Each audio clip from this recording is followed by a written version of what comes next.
I'm sailor from Finland and I'm 36 years old. I've been living in this van for 2 years now.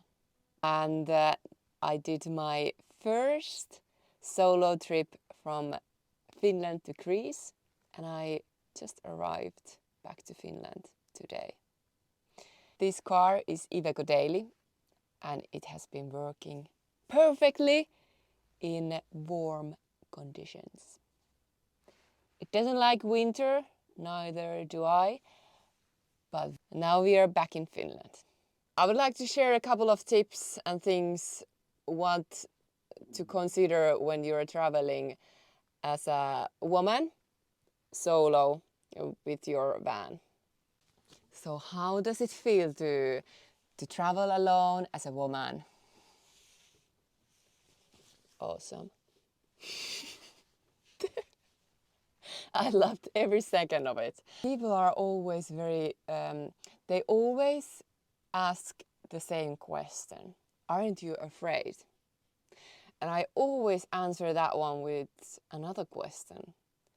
What should I be afraid of? I didn't feel scared.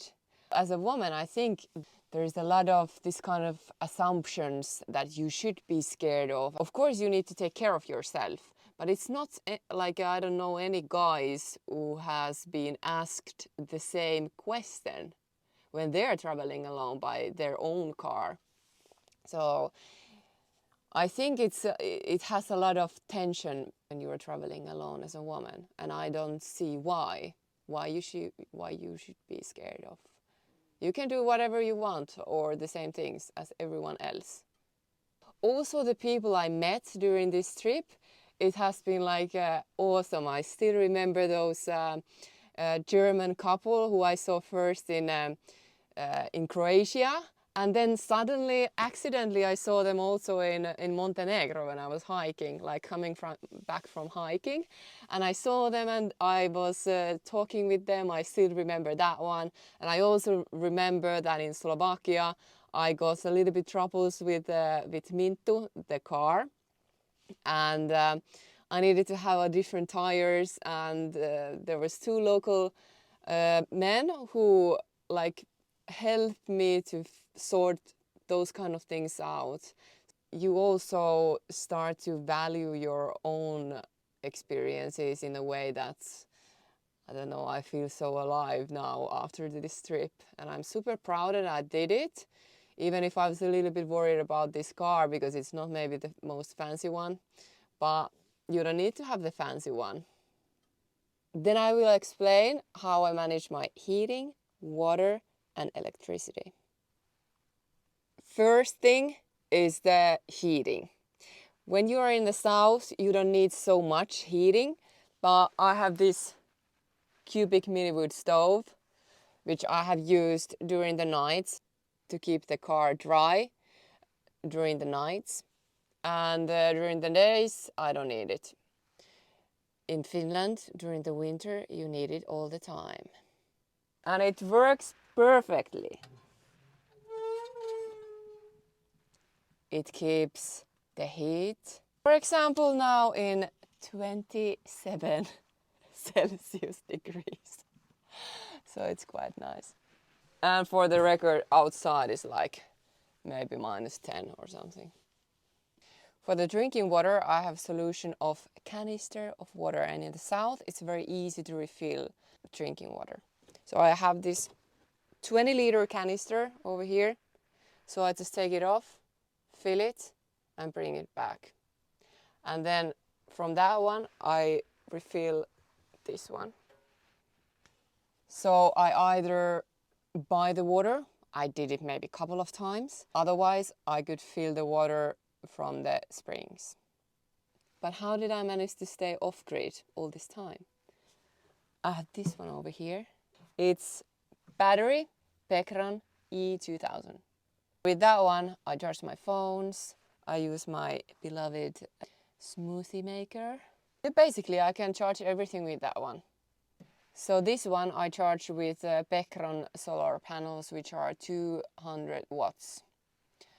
And it takes around maybe 5 hours to charge the whole battery. And I've been using the battery for 1 month because it doesn't take so much battery when I only use this one and charging my phones.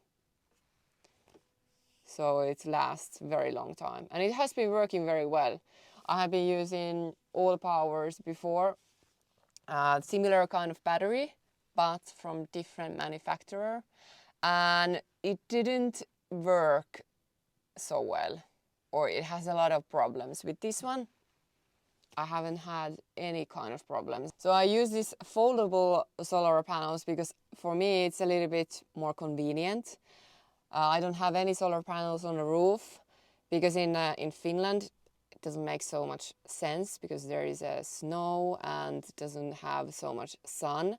And also for me it's a little bit easier to face the solar panels, those foldable ones, towards the sun, so I can charge those ones as much as possible. If I would have a fixed solar panels on the roof of the car, it would be a little bit more difficult because I cannot face those ones towards the sun all the time. And if the sun is like lower, it doesn't charge the solar panels so well. It's easy, just you can take them off and put it inside of the car. I don't need to be worried about that something happens to the roof or something like that. So I have 3 places for just a normal plug-in. There is USB, USB-C, like 3 different ones, 5 watts and 100, 18 and 18 over here. Okay, so this one is tupakan sytytin in Finnish. I don't know the English word, but it's like in the old cars, you light up your cigarette. So here is one. So like a basic one that you have in front of the car nowadays. From this one you can put the DC on. Like now I can charge the things on this side. You can set it DC out, and if I want to have the AC out, there is AC out, and now I can use these ones. Now it has 64% still left, and I have been using it for 3 weeks.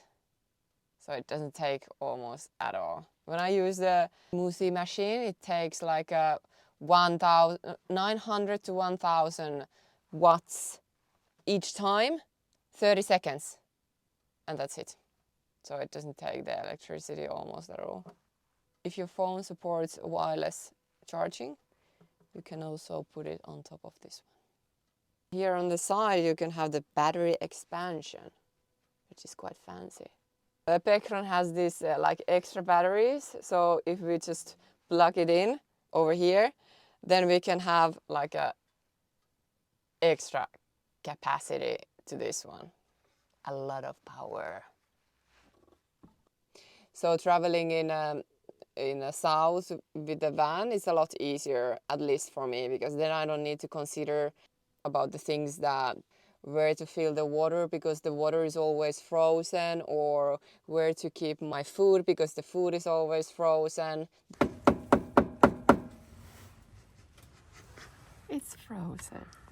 Those kind of things, I don't need to think about those ones. Or how do I keep the floor out of the snow, or where I dry my clothes, because I can do everything basically inside of the car in a way that it's not cold and I can keep the doors open. It's a lot easier for me, especially this kind of van which doesn't have any insulation. So I would maybe write a book about the things that you should not do with your van, so you don't do the same mistakes that I have done. But I built also this van for the summer, so it's also working a lot better in the south. Welcome to Vanlife. I really need to shit. I need to run to the closest toilet. I would like to see more women who are traveling alone. Maybe you can tell me what is the reason why women don't usually travel by themselves, because I don't see any reason why you shouldn't do that. For me it has been also very mentally healing journey for myself. I have had time for myself. I have been hiking in most spectacular places in Albania and Montenegro, also climbing in Greece.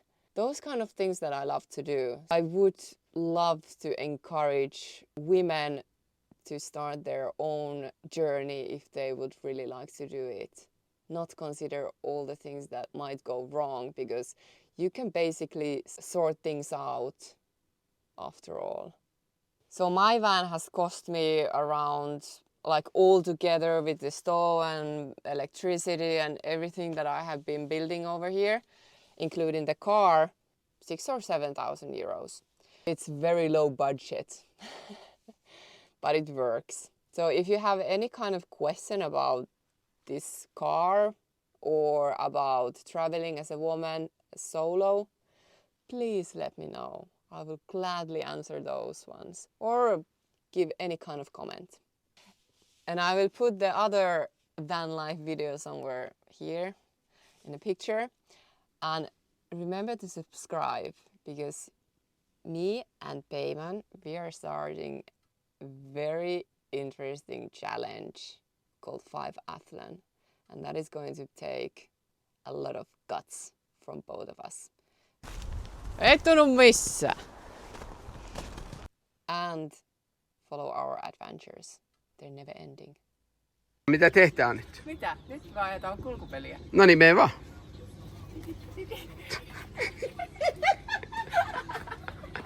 Bye bye. Now take your phone off, go outside and do your own challenges. Bye. See ya.